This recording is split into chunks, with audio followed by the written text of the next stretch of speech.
BSවිත් චින්තකස YouTube channel වෙත ඔබ සාදරයෙන් පිළිගන්නවා. අද 15 වෙනි නිපුණතාවයේ මූල්‍ය කළමනාකරණය.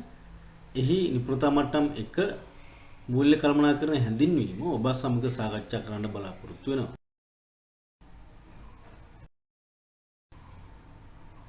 පහළොස්වෙනි නිපුණතාවය ව්‍යාපාරයේ සාර්ථකත්වයේ සඳහා මූල්‍ය කළමනාකරණ යොදා ගන්න ආකාර විමසයි. නිපුණතා මට්ටම් 15 1 ව්‍යාපාරික මූල්‍ය කළමනාකරණයේ කාර්යභාරය විමසයි. කාලච්ඡේද 5ක් පුරා මේ දී වෙනවා. ඉගෙනුම් ඵල මූල්‍ය කළමනාකරණය හඳුන්වයි. මූල්‍ය කළමනාකරණයේ අරමුණු පැහැදිලි කරයි. මූල්‍ය කළමනාකරණයේ අරමුණු ඉටු කර ගැනීමට ගනු ලබන මූල්‍ය තීරණ විග්‍රහ කරයි. මූල්‍ය සැලසුම්කරණය හා පාලනයේ අවශ්‍යතාවය මතු කර දක්වයි. මූල්‍ය සැලසුම්කරණය හා පාලනය සඳහා යොදා ගන්නා උපකරණ ලෙස අයවැයකරණය හා මුදල් ප්‍රවාහ ප්‍රකාශය පිළිබඳව පැහැදිලි කරයි.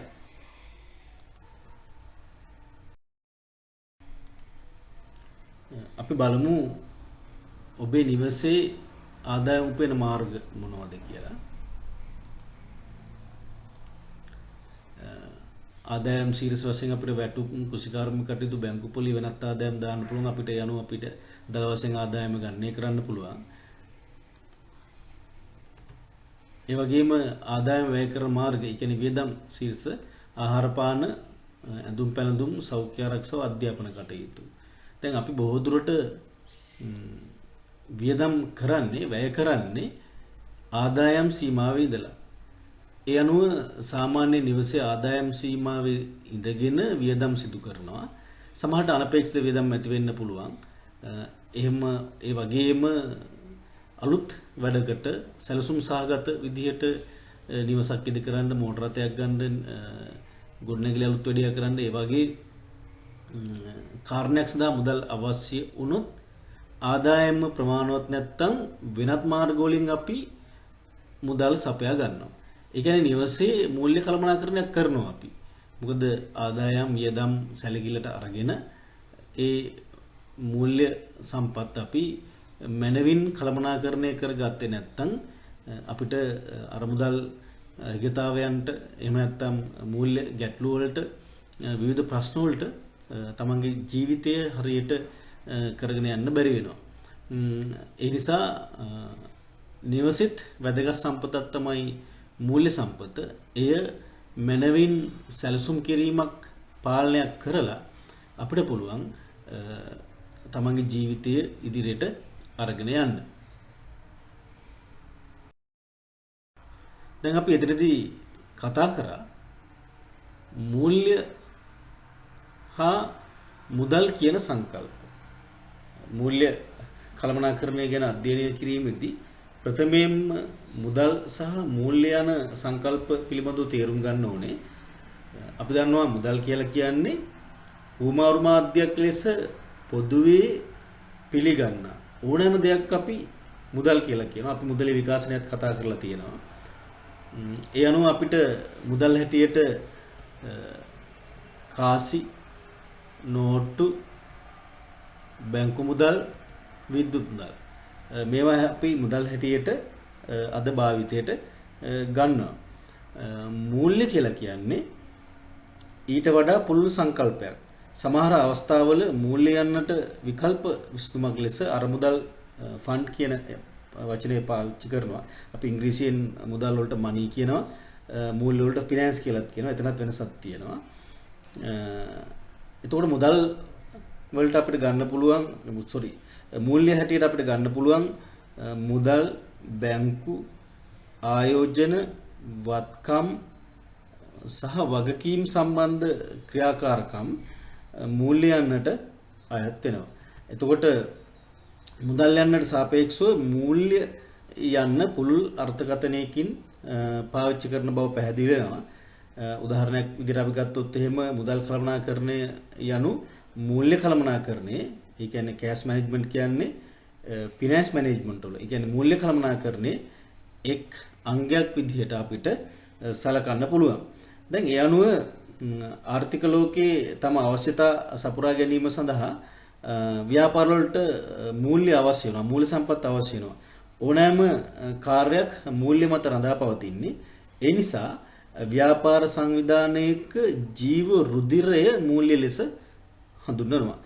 මොකද මූල්‍ය සම්පත ප්‍රශස්තව තිබ්බොත් එහෙම ව්‍යාපාරය ක්‍රමානුකූලව ඉදිරියට අරගෙන යන්න පුළුවන්. මිනිස් ශරීරයත් ක්‍රමානුකූලව ක්‍රියාත්මක වෙන්නේ රුධිරය නිසා. ඒ නිසා මේ ව්‍යාපාර සංවිධානය කොච්චර කුඩා වුවත් කුමන විශාල වුවත් ඒ සෑම සංවිධානයකටම තමන්ගේ ව්‍යාපාර කාර්යයන් සපුරා ගැනීම සඳහා මූල්‍ය සම්පත් අවශ්‍ය වෙනවා.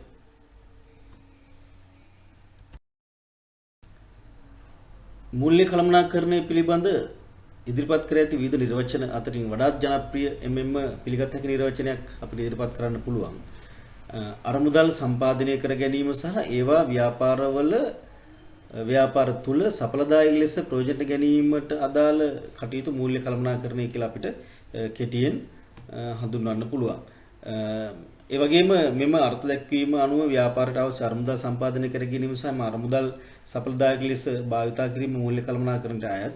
අවශ්‍ය අරමුදල් පිළිබඳව සැලසුම් කිරීම, එම අවශ්‍යතා අනුව අරමුදල් සම්පාදනය කර ගැනීම සහ සඵලදායක ලෙස ඒවා භාවිතා කිරීම මූල්‍ය කළමනාකරණයේ ප්‍රධාන භූමිකා ලෙස දක්වන්න පුළුවන්.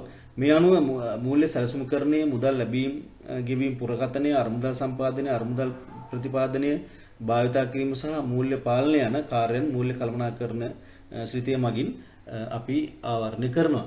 ඒ අනුව අපි මූල්‍ය කළමනාකරණයට ව්‍යාපාර අධ්‍යයනය 13 ශ්‍රේණියේ ගුරුත්වයට අනුව අපි බැලුවොත් එහෙම එහි තියෙන නිර්වචනය ව්‍යාපාර ආයතනයට අවශ්‍ය අරමුදල් යෝග්‍ය මාර්ග වලින් සපයා ගැනීම හා එම අරමුදල් ඵලදායී ලෙස ව්‍යාපාර කටයුතු වල ආයෝජනය කරමින් අයිතිකරුවන්ගේ ධනය උපරිම කිරීමේ සියලු කළමනාකරණ කටයුතු මූල්‍ය කළමනාකරණය කියලා කියනවා. එතකොට එතන අරමුදල් යෝග්‍ය මාර්ග වලින් සපයා ගැනීම, එම අරමුදල් ප්‍රතිලාභ ලැබෙන පරිදි යෙදවීම, එහෙම නැත්නම් ආයෝජනය කිරීම කරමින් අයිතිකරුවන්ගේ ධනය උපරිම කිරීමට කටයුතු කිරීම තමයි මූල්‍ය කළමනාකරණය කියලා අපි හඳුන්වන්නේ.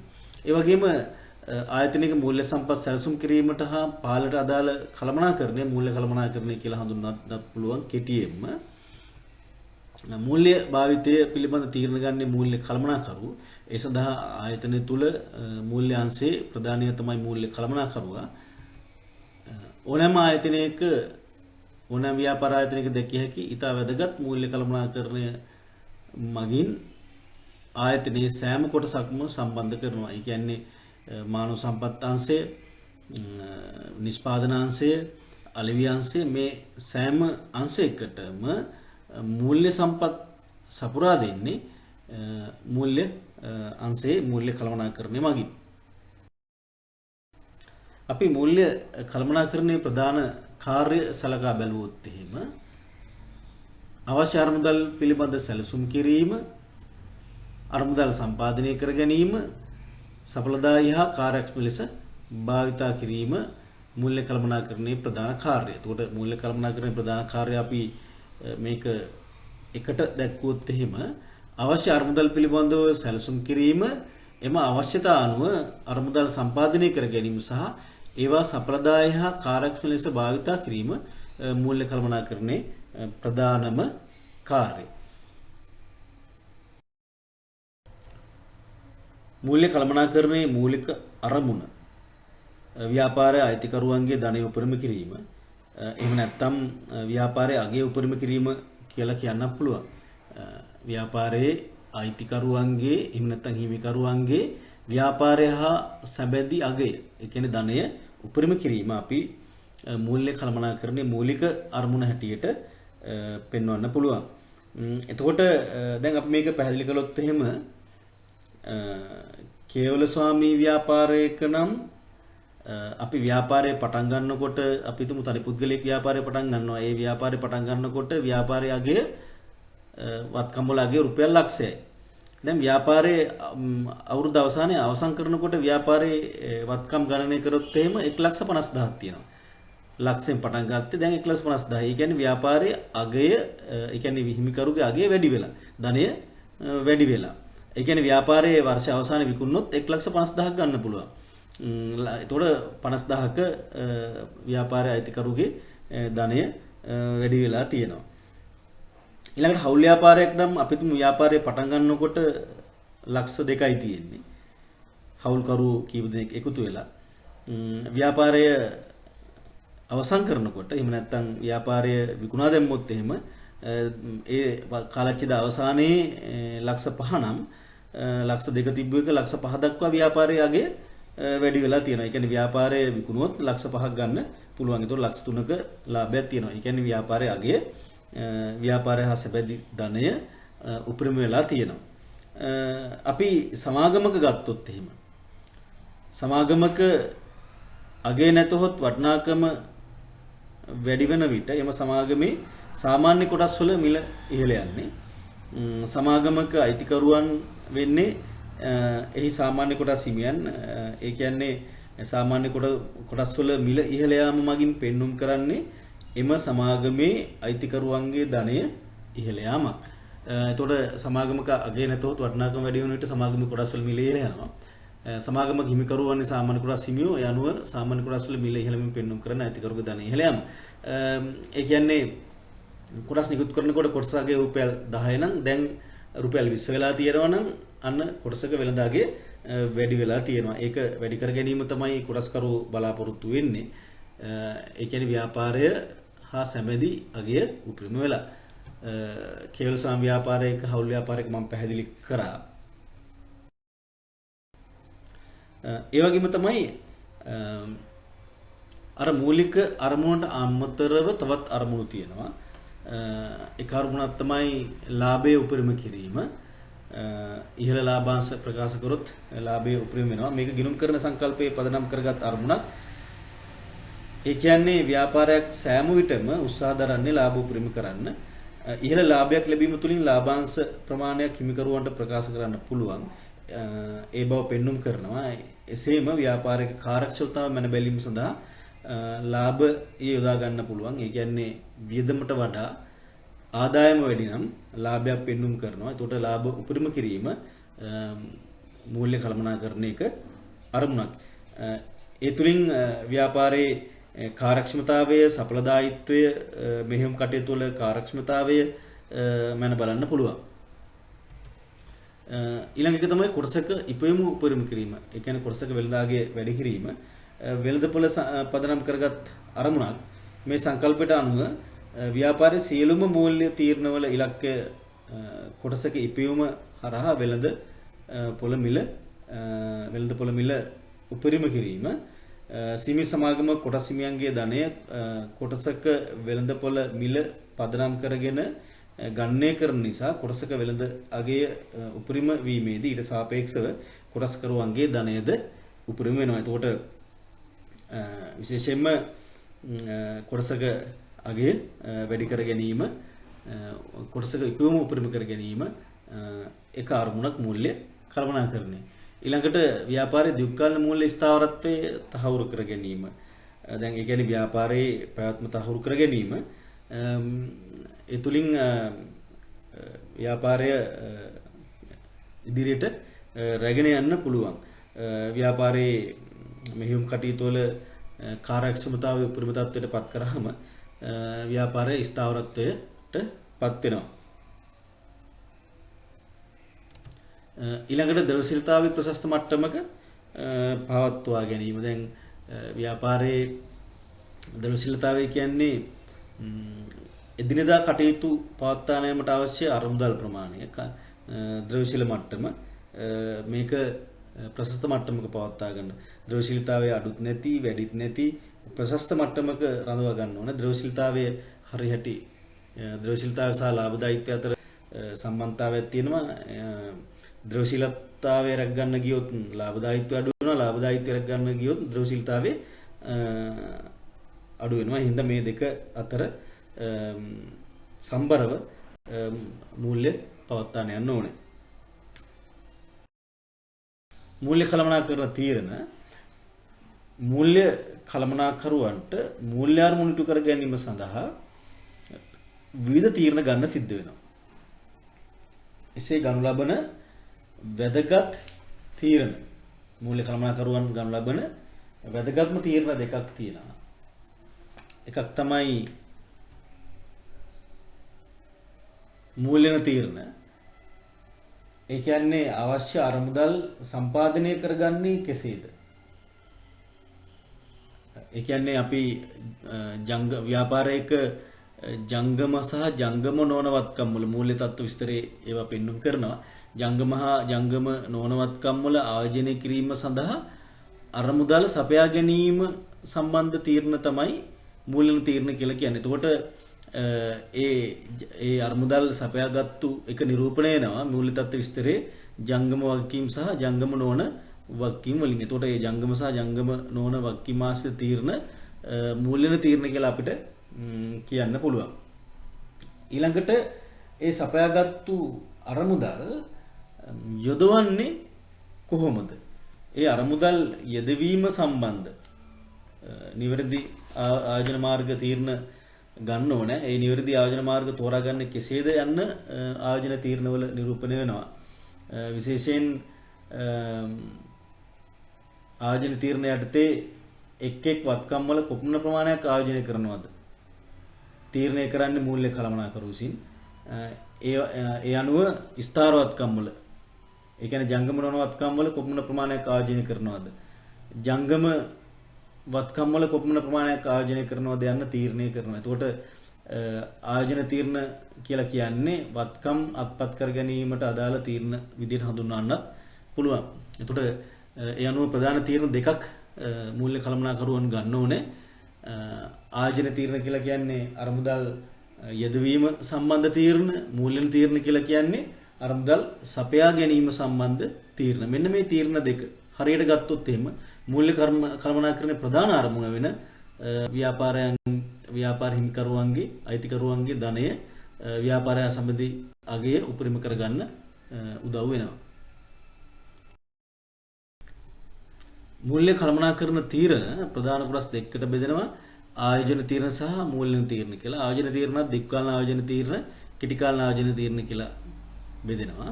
මූල්‍ය තීරණ දීර්ඝකාලීන සහ කෙටිකාලීන ආයෝජන තීරණ කියලා බෙදෙනවා. ඒකට අපි ඉස්සලම සලකා බලමු මේ ආයෝජන තීරණ වලට උදාහරණ. දීර්ඝකාලීන ආයෝජන තීරණ කියලා කියන්නේ ජංගම නොවන වත්කම් වල අරමුදල් ආයෝජනය කිරීම සම්බන්ධ තීරණයි. මෙන්න මේ වගේ ඒවා. ව්‍යාපාර නවීකරණය පිළිබඳ තීරණ, ව්‍යාපාර නැවත ස්ථාපනය කිරීම පිළිබඳ තීරණ, ව්‍යාපාර වැඩිදියුණු කිරීම පිළිබඳ තීරණ, ව්‍යාපාර විවිධාංගීකරණය පිළිබඳ තීරණ. ඒවා තමයි අපි ශේෂපත්‍රය එහෙම නැත්නම් මූල්‍ය තත්ත්ව ප්‍රකාශයේ ජංගම නොවන වගකීම් වලින් ඒවා නිරූපණය, ජංගම නොවන වත්කම් වලින් සමාවෙන්න ඒවා නිරූපණය කරනවා ජංගම නොවන වත්කම් වල. ඊළඟට කෙටිකාලීන ආයෝජන තීරණ ජංගම වත්කම් වල නිරූපණය වෙන්නේ. මුදල් කළමනාකරණය පිළිබඳ තීරණ, බැංකුවේ කොච්චර මුදල් ප්‍රමාණයක් රඳවා ගන්නවද, ණයගැතියන් පිළිබඳ තීරණ, වෙළඳ තුක පිළිබඳ තීරණ, වෙනත් කෙටිකාලීන ආයෝජන පිළිබඳ තීරණ අපි කෙටිකාලීන ආයෝජන තීරණ හැටියට ගන්න පුළුවන්. ඊළඟට මූල්‍ය තීරණ කොටස් දෙකකට බෙදනවානේ දීර්ඝකාලීන සහ කෙටිකාලීන කියලා. දැන් දීර්ඝකාලීන මූල්‍ය තීරණ කොටස් දෙකකට බෙදෙනවා. ප්‍රාග්ධන ව්‍යුහය එහෙම නැත්නම් ප්‍රාග්ධන මිශ්‍රය පිළිබඳ තීරණ සහ ලාභාංශ පිළිබඳ තීරණ. එතකොට ප්‍රාග්ධන ව්‍යුහය කියලා කියන්නේ අපි අරමුදල් සම්පාදනය කරගත්තු ආකාරය නිරූපණය වෙන්නේ ඒ තුල. විශේෂයෙන්ම මූල්‍ය තත්ත්ව විස්තරේ ඒ කියන්නේ ශේෂපත්‍රයේ ප්‍රාග්ධනය තුල ඒ නිරූපණය වෙනවා. ණය ප්‍රාග්ධනය ලබා ගැනීම පිළිබඳ තීරණ අපි ණය කර නිකුත් කරලා දීර්ඝකාලීන බැංකු ණය අරගෙන කොච්චර ප්‍රාග්ධනයක් සම්පාදනය කරගෙන තියෙනවද? එහෙම නැත්නම් හිමිකම් ප්‍රාග්ධනය රැස් කිරීම පිළිබඳ තීරණ කොටස් නිකුත් කරලා අයිතිකරුවන් විසින් යොදවපු කොච්චර ප්‍රාග්ධනයක් ව්‍යාපාරය තුල තියෙනවද? ඊළඟට ණය හා හිමිකම් ප්‍රාග්ධනය අතර අනුපාතය පිළිබඳ තීරණ. දැන් ණය හා හිමිකම් ප්‍රාග්ධන අනුපාත පිළිබඳ තීරණ මේ අපි කොච්චර අනුපාතයකින් ණය ප්‍රාග්ධනයයි හිමිකම් ප්‍රාග්ධනයයි පවත්වනවද? වැඩිපුර අපි පවත්වන ණය ප්‍රාග්ධනයද වැඩිපුර හිමිකම් ප්‍රාග්ධනයද? ඒ සම්බන්ධ ගන්න තීරණ ප්‍රාග්ධන ව්‍යුහය ප්‍රාග්ධන මිශ්‍රය පිළිබඳ තීරණ කියලා අපිට කියන්න පුළුවන්. ඊළඟට ඒකේ දෙවෙනි කොටස තමයි ලාභාංශ පිළිබඳ තීරණ. ව්‍යාපාරයේ ලාභය පිළිබඳ ගන්න තීරණ තමයි ඒ තුල නිරූපණය වෙන්නේ. අපි අයිතිකරුවන්ට බෙදලා දෙන්නේ නැතුව, කොටස්කරුවන්ට බෙදලා දෙන්නේ නැතුව කොච්චර ප්‍රමාණයක් ව්‍යාපාරය තුල රඳවා ගන්නවද? කොටස්කරුවන්ට අයිතිකරුවන්ට කොච්චර ප්‍රමාණයක් අපි ලාභාංශ බෙදලා දෙනවද? රඳවා ගැනීම පිළිබඳ තීරණ කියන්නේ අපි බෙදලා දෙන්නේ නැතුව ව්‍යාපාරය තුල රඳවා ගන්න ලාභ. නොබෙදූ ලාභ සංචිත හැටියට අපි ගන්න පුළුවන්. ලාභාංශ විභජනය පිළිබඳ තීරණ කියලා කියන්නේ අපි කොටස්කරුවන්ට අයිතිකරුවන්ට බෙදලා දෙන ප්‍රමාණය. ඒ සම්බන්ධ තීරණ ලාභාංශ පිළිබඳ තීරණේ හැටියට ගන්න පුළුවන්. ඊළඟට අපි ගත්තොත් එහෙම කෙටි කාලින මූල්‍යන තීරණ හැටියට වෙළඳ ණයහිමියන් පිළිබඳ තීරණ, බැංකු අයිරාව පිළිබඳ තීරණ, ණයට ගැනුම් කරාම ණය හිමිව ඇති වෙනවා. ජංගම ගිණුම හරහා බැංකු අයිරාව ඇති වෙනවා. ඊළඟට කෙටි කාලින බැංකු ණය ගන්න පුළුවන්. ගෙවිය යුතු වියදම් අපිට වියදම්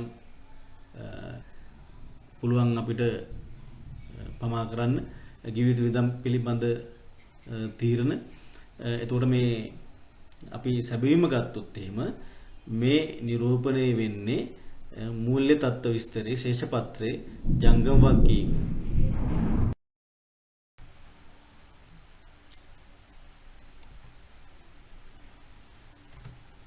මූල්‍ය කළමනාකරන තීරණ අනුව අරමුදල් සම්පාදනය කරගන්න ආකාරය හා ඒවා ආයෝජනය කරන ආකාරය හඳුනාගත් පසු යෝග්‍ය පරිදි අරමුදල් සපයාගෙන ඒවා සඵලදායී මාර්ගවල ආයෝජනය කරන්න ඕනේ. එතකොට මූල්‍ය කළමනාකරණයේ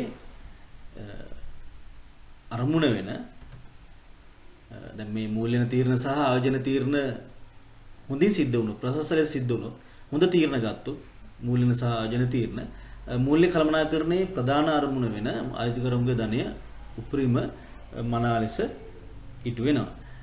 ඒ සඳහා අපි මූල්‍ය සැලසුම්කරණය හා පාලනය අත්‍යවශ්‍ය වෙනවා. දැන් මූල්‍ය කළමනාකරණයේදී මූල්‍ය සැලසුම්කරණය හා පාලනය වැදගත් වෙන්නේ කොහොමද කියලා අපි විමසා බැලුවොත් කළමනාකරණ මූලධර්ම අධ්‍යයනයේදී අපි සැලසුම්කරණය හා පාලනය යන කළමනාකරණ කාර්යයන් පිළිබඳවත් ඒ කාර්යයන් අතර ඇති අන්‍යෝන්‍ය සම්බන්ධතාවය පිළිබඳව අපි අධ්‍යයනය කරලා තියෙනවා. පාලනය කියලා කියන්නේ ඒ කියන්නේ පාලනය කියලා අදහස් කරන්නේ සැලසුම් කළ ආකාරයටම කටයුතු සිදුවේද යන්න සොයා බැලීම. කිසියම් විචලනයක් අපගමනයක් සිදුවලා නැත්නම් එය නිවැරදි කිරීමට කටයුතු කිරීම තමයි පාලනය කියලා කියන්නේ. ඒ අනුව මූල්‍ය කළමනාකරණයේදී සැලසුම්කරණය හා පාලනය සඳහා යොදා ගැනීම උපකරණ පිළිබඳව මූල්‍ය සැලසුම්කරණය හා පාලනයේ උපකරණ දෙක පළවෙනි එක තමයි අයවැයකරණය. ඒ කියන්නේ මූල්‍ය ඇස්තමේන්තු සකස් කිරීම තුළින් සිදු කරන පාලනය. දෙවෙනි එක තමයි මුදල් ප්‍රකාශය. දැන් අපි අයවැයකරණයේදී ප්‍රධාන උපකරණ දෙකක් යොදා ගන්නවා. එකක් තමයි මුදල් අයවැය ලේඛනය. අනෙක තමයි ප්‍රාග්ධන අයවැයකරණය. මූල්‍ය සැලසුම්කරණය හා පාලනයේදී පාවිච්චි කරන එක උපකරණයක් තමයි මුදල් අයවැය ලේඛනය. මුදල් අයවැය ලේඛනය කියලා කියන්නේ අනාගත නිශ්චිත කාල පරිච්ඡේදයක් තුල ලැබෙයි අපේක්ෂා කරන මුදල්ද එම කාලච්ඡේදය තුල ගෙවීමට සිදුවේයි අපේක්ෂා කරන මුදල්ද දැක්වෙන සංක්ෂිප්ත ලේඛනයක් මුදල් අයවැය ලේඛනයක් ලෙස හඳුන්වන්න පුළුවන්. සරලව දැක්වුවොත් නිශ්චිත අනාගත කාලච්ඡේදයක මුදල් ලැබීම හා ගෙවීම ඇතුළත් කොට සකස් කරනු ලබන ලේඛනයේ මුදල් අයවැය ලේඛනය කියලා අපිට හඳුන්වන්න පුළුවන්. එතකොට අපේක්ෂිත අනාගත කාලච්ඡේදයේ මුදල් ලැබීම හා ගෙවීම පදනම් කරගෙන මේක පිළියෙල කරන්නේ සැලසුම්කරණයේදී හා තීරණ ගැනීමේදී අභ්‍යන්තර මූල්‍ය ඇස්තමේන්තුවක් ලෙස පාවිච්චි කරන්න පුළුවන්. එතකොට අපි මුදල් අයවැය ලේඛනයක් පිළියෙල කරන ආකාරය විමර්ශනය කරලා බැලුවොත් එහෙම නිශ්චිත අනාගත කාලච්ඡේදයක් සඳහා මුදල් අයවැය ලේඛනයේ පිළියෙල කරන බව අපි දැන් දන්නවා. සාමාන්‍යයෙන් මෙම කාලච්ඡේදයේ වර්ෂයක්, මාස 6ක් හෝ මාස 3ක් වෙන්න පුළුවන්. කුමන කාලච්ඡේදයක් සඳහා පිළියෙල කළද සාමාන්‍යයෙන් මාසික කාල සීමාවට බෙදා අයවැය ලේඛනය පිළියෙල කරනවා. එසේ කුඩා කාල සීමාවකට බෙදා අයවැය ලේඛනය පිළියෙල කරන නිසා මුදල් පාලනය වඩා සාර්ථකව සිදු කරන්න පුළුවන්. මුදල් අයවැය ලේඛනයක සාමාන්‍යයෙන් ඇතුළත් කරන අයිතම අපි බැලුවොත් එහෙම අපේක්ෂිත මුදල් ලැබීම්, අත්පිට විකුණුම්, ජංගම නොවන වත්කම් විකිණීම, එහෙම නැත්නම් ස්ථාර වත්කම් විකිණීම, ණයගැතියන්ගෙන් ලැබීම්, පොලි හා ලාභාංශ ලැබීම්, ණය මුදල් ලබා ගැනීම අපිට ගන්න පුළුවන්. අපේක්ෂිත මුදල් ගෙවීම් වලට තොග මිලට ගැනුම්, ඒ කියන්නේ අපිට ගැනුම්, ණය හිමියන්ට ගෙවීම්, ණය ආපසු ගෙවීම්, වැටුප්පහ වේතන ගෙවීම්, බදු ලාභාංශ පොලී ගෙවීම්, වෙනත් ආදායම් වෙනත් වියදම් අපිට දක්වන්න පුළුවන්. දැන් අපි මුදල් අයවැය ලේඛනය පිළියෙල කරන ආකාරය පිළිබඳ සාමාන්‍ය අවබෝධයක් ව්‍යාපාර අධ්‍යයනයේ හදාරන සිසුන්ට තියෙනවා. ඒ අනුව අපි බැලුවොත් එහෙම මෙන්න මේ අභ්‍යාසය තුලින් අපිට පුළුවන් මුදල් අයවැය ලේඛනයක් පිළියෙල කරන්න. එහිදී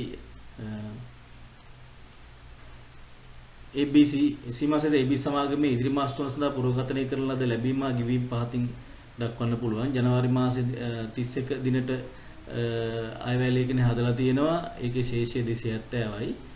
රුපියල් ඊළඟට දහස් වලින් දක්වා තියෙන්නේ.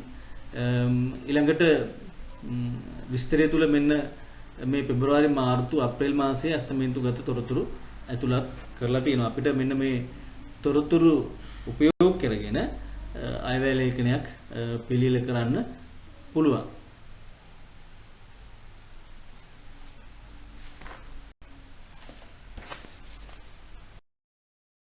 දැන් අපි මේ අයවැය ලේඛනය තුල අපිට තොරතුරු ඇතුළත් කරන්න පුළුවන්. මෙතන මුදල් ලැබීම් මුළු ගෙවීම් කියන එක highlight කරගත්තොත් හොඳයි. ඒතර මුදල් ලැබීම් වල අපිට අර ලැයිස්තුව බලලා ඒ කියන්නේ ඔබට දීලා තියෙන තොරතුරු පදනම් කරගෙන මේකේ ලියන්න පුළුවන්. අපි පෙබරවාරි මාසයේ ගත්තොත් එහෙම අපිට විකුණුම් තියෙනවා 1600ක්. ආයෝජන ආදායම් දීලා නැහැ, වත්කම් විකිණීම දීලා නැහැ. ණයගතියන්ගෙන් ලැබීම් 220යි. ඒ අනුව අපිට මුළු ලැබීම් 1820ක් මෙතන එකතුව ගන්න පුළුවන්. මුළු ගෙවීම යටතේ අම්ද්‍රව්‍ය ගැනුම් තියෙනවා 1700ක්, බදු ගෙවීම් තියෙනවා 160ක්, වත්කම් මිලදී ගැනීම තියෙනවා දීලා නැහැ. එතන ඉරක් ගන්න වත්කම් මිලදී ගැනීම. රක්ෂණය 200යි, විදුලිය 80යි, බැංකු පොලී ගෙවීම් 60යි, වැටුප්පහ වේතන ගෙවලා තියෙනවා 160ක්, ණය හිමියන්ට ගෙවලා තියෙනවා 200ක්. එතකොට අපි ඒ ටික මුළු ගෙවීම් ටික එකතු කරාම 2560ක් එනවා. එතකොට මෙතන හිගයක් එනවා 740ක. අපිට ඉස්සලා දීලා තිබ්බා ජනවාරි 31 දිනට ශේෂය 270. මෙතන පසුගිය මාසයේ 270 අඩු කරන්න ඕනේ. ඒක ධනාගයක් තියෙන්නේ, අතිරික්තයක් තියෙන්නේ. එතකොට මෙතන ඍණාගයෙන් ධනාගය මෙතන අඩු කරාම නැවත පෙබරවාරි මාසයේ ඌනතාවයක් අයවැය ලේඛනයේ හිගයක් එන්නේ, ඌනතාවයක් එන්නේ. මෙතන අපිට හිගය 470යි කියලා පිළියෙල කරන්න පුළුවන්. ඊළඟට ඔබට පුළුවන් මාර්තු මාසයේ තොරතුරු ඇතුළත් කරන්න.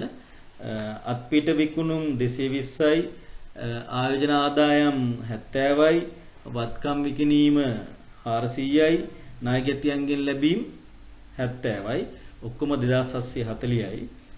අම්ද්‍රව්‍ය ගැනුම් 1100යි මුළු ගෙවීම යටතේ, බදු ගෙවීම 220යි, වත්කම් මිලට ගැනීමක් නැහැ, රක්ෂණයක් නැහැ, විදුලිය 60යි, බැංකු පොලී ගෙවීම 60යි, වැටුප්පහ වේතන 165යි, ණය හිමියන්ට ගෙවීම් 220යි. ඒ අනුව මෙතන මුළු ලැබීම් තියෙනවා 2740ක්, මුළු ගෙවීම් තියෙනවා 1825ක්.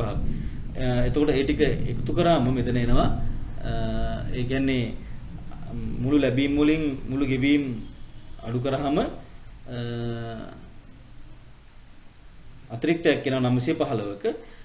ගිය මාසේ හිගයක් තියෙන්නේ. ගිය මාසේ 470ක හිගය මෙතන දාන්න ඕනේ, වරහන් ඇතුලේ දාන්න.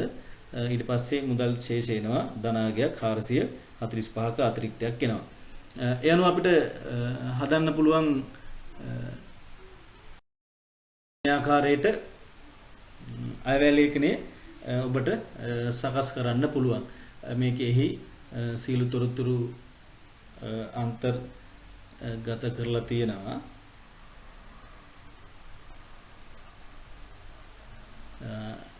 ඒ තුලින් ඔබට අයවැය ලේඛනයක් පිළියෙල කිරීමේ අත්දැකීම ලබා ගන්න පුළුවන්. එහි ලැබීම් තියෙනවා, මුළු ගෙවීම් තියෙනවා, මුළු ලැබීම් මුළු ගෙවීම් ඊට පස්සේ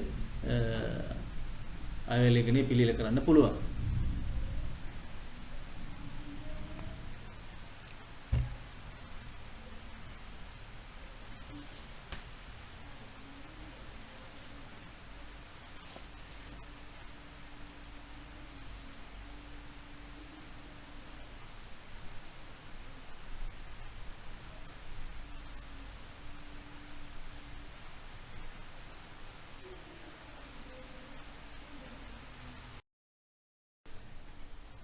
මුදල් අයවැය ලේඛනය පිළියෙල කිරීමෙන් ලැබෙන ප්‍රයෝජන අපි බලමු.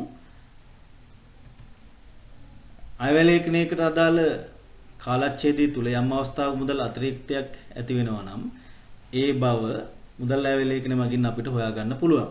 එම අතිරික්තය ඵලදායී මාර්ගවල ආයෝජනය කිරීම සඳහා කල් වේලා ඇතුව සැලසුම් සකස් කරගන්න පුළුවන් වෙනවා අපිට අයවැය ලේඛනයක් පිළියෙල කිරීම නිසා. ඒ වගේම තමයි මුදල් අයවැය ලේඛනයක් පිළියෙල කරන කාලච්ඡේදය තුල යම් අවස්ථාවක මුදල් හිගයක් ඇති වෙනවා නම් ඒ සඳහා ඒක අපිට මුදල් අයවැය ලේඛනයෙන් පෙන්눔 කරනවා. ඒ හිගය පියවා ගැනීම සඳහා අවශ්‍ය ක්‍රියාමාර්ග කල්තිය ඇතුව අපිට සැලසුම් කරන කල් ඇතුව අපිට සැලසුම් කරගන්න පුළුවන්.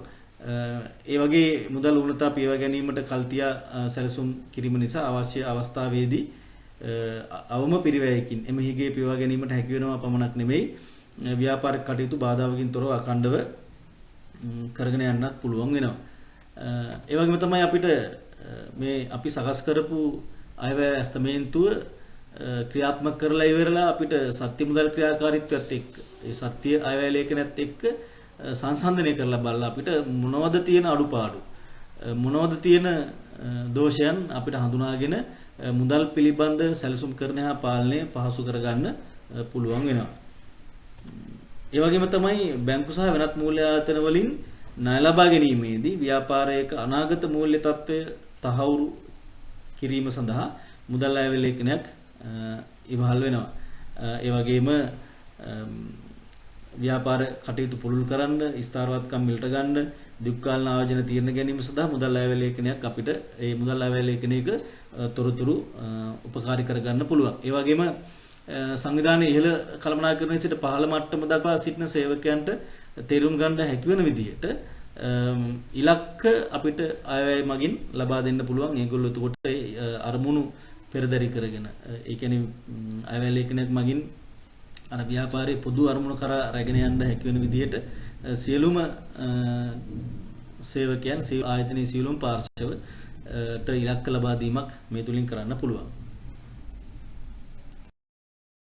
අයවැයකරණය තුල මුදල් අයවැය ලේඛනය අපි කතා කරා. ඊළඟට ප්‍රාග්ධන අයවැයකරණය. දැන් අනාගතයේදී ප්‍රතිලාභී පීමේ අරමුණින් ව්‍යාපාර ආයතනයක් සතුව පවතින වර්තමාන අරමුදල් වඩාත් සඵලදායී සහ දිගුකාලීන වත්කම් වල එහෙම නැත්නම් දිගුකාලීන ව්‍යාපෘතිවල ආයෝජනය කිරීමට සැලසුම් කිරීම තමයි ප්‍රාග්ධන අයවැයකරණය කියලා කියන්නේ. කියන්නේ ව්‍යාපාරයේ දිගුකාලීන වත්කම් ව්‍යාපාරයක් සතුව පවතින අරමුදල් දිගුකාලීන වත්කම් වල දිගුකාලීන ව්‍යාපෘතිවල ඒ කියන්නේ ආයෝජනය කිරීමට සැලසුම් කිරීම තමයි ප්‍රාග්ධන අයවැයකරණය කියලා කියන්නේ. ඒකට අපි උදාහරණ කතා කරන්න පුළුවන්. දැන් මූල්‍ය කළමනාකරු විසින් ගනු ලබන ප්‍රාග්ධන අයවැයකරණ තීරණ දිග්කාලන ආයෝජන තීරණ හැටියට අපිට ගන්නත් පුළුවන්. කියන්නේ දිග්කාලන වත්කම් වල ජංගම නොවත්කම් වල අරමුදල් ඉදීම සම්බන්ධ තීරණ හැටියට ගන්නත් පුළුවන්. දැන් මේවට අපි උදාහරණ ගත්තොත් එහෙම ව්‍යාපාර කටයුතු වර්ධනය සඳහා නව ගොඩනැගිල්ලක් ඉදි කිරීම, නව යන්ත්‍රයක් මිලට ගැනීම, බෙදා හැරීමේ රත මිලට ගැනීම, ප්‍රචාරණ වැඩසලස්මක් සඳහා සකස් කරන ව්‍යාපෘතියක්, ප්‍රචාරණ ව්‍යාපෘතියක් සැකසීම, ඒ වගේ ඒවා අපිට උදාහරණ හැටියට ගන්න පුළුවන්. ඊළඟට අපි කතා කරන්නේ මූල්‍ය සැලසුම්කරණය සහ පාලනයේදී පාවිච්චි කරන දෙවන උපකරණය මුදල් ප්‍රවාහ ප්‍රකාශනය ගැන. ගිණුම් කාලච්ඡේදයක් තුල මාසික වෙන්න පුළුවන්, ත්‍රිමාසික වෙන්න පුළුවන්, වාර්ෂික වෙන්න පුළුවන්. ආයතනයක සත්‍ය හෝ අපේක්ෂිත මුදල් ගලා ඒම් සහ ගලා යාම් වල සාරාංශයක් මුදල් ප්‍රවාහ ප්‍රකාශයක් ලෙස අපිට අර්ථ දක්වන්න පුළුවන්. එතකොට මේක පසුගිය කාලච්ඡේදයක් තුල ආයතනයකට සිදුවුණු මුදල් ගලා යාම සහ මුදල් ගලා යාම ගැන අපිට කතා කරන්න පුළුවන්. අනාගත කාලයක් තුල අනාගතයේදී මුදල් ගලා යන්නේ කොහොමද, ගලා යන්නේ කොහාටද යන්න, ඒ සිදු අනාගතයේදී මුදල් ගලා එන ආකාරය සහ මුදල් ගලා යන ආකාරය විශ්ලේෂණය කරලා අපිට අනාගතයට මේක සකස් කරන්න පුළුවන්. ඒ කියන්නේ පසුගිය කාලච්ඡේදයකට සකස් කරන්න පුළුවන්, අනාගත කාලච්ඡේදය තුලටත් පිළියෙල කරන්න පුළුවන්. එතකොට මුදල් ප්‍රවාහ ප්‍රකාශය මම දැන් කිව්වා මේ පසුගිය කාල සීමාවක් සඳහා හෝ අනාගත කාල සීමාවක් සඳහා පිළියෙල කරන්න පුළුවන්. මේ ප්‍රකාශ මගින් මූල්‍ය කළමනාකරුට මෙන්න මේ ප්‍රශ්න වලට උත්තර ලැබෙනවා. මුදල් පැමිණියේ, ඒ කියන්නේ එහෙම නැත්නම් පැමිණෙන්නේ කොහෙන්ද? දෙවෙනි කාරණේ තමයි මුදල් ගියේ කොහාටද, යන්නේ කොයිපටද? මුදල් ගියේ කොහාටද, එහෙම නැත්නම් යන්නේ කොයිපටද කියන ප්‍රශ්න වලට උත්තර හම්බ වෙනවා. එතකොට ඕනෑම ව්‍යාපාරයක මෙහෙයුම් කටයුතු සඳහා ඉතා වැදගත් සාධකයක් මේක.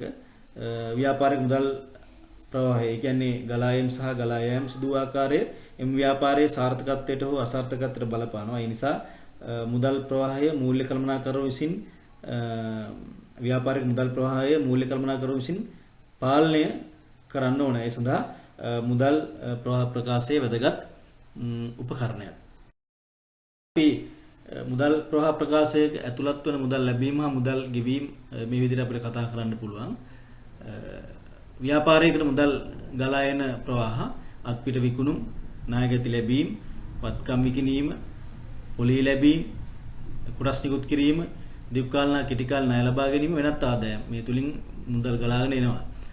මුදල් ගලා යන ආකාරය අත්පිට ගැනුම්, ණය හිමියන්ට ගෙවීම, වත්කම් බිලට ගැනීම, ණය හිමියන්ට ගෙවීම, සේවකයන්ට ගෙවීම, රජයට බදු ගෙවීම, විදුලිය ජලය රක්ෂණ ගාස්තු ගෙවන ඒවා, ප්‍රවාහන ගාස්තු, පොලී ගෙවන ඒවා, ණයකර නිදහස් කිරීම ආදී වශයෙන් ගන්න පුළුවන්.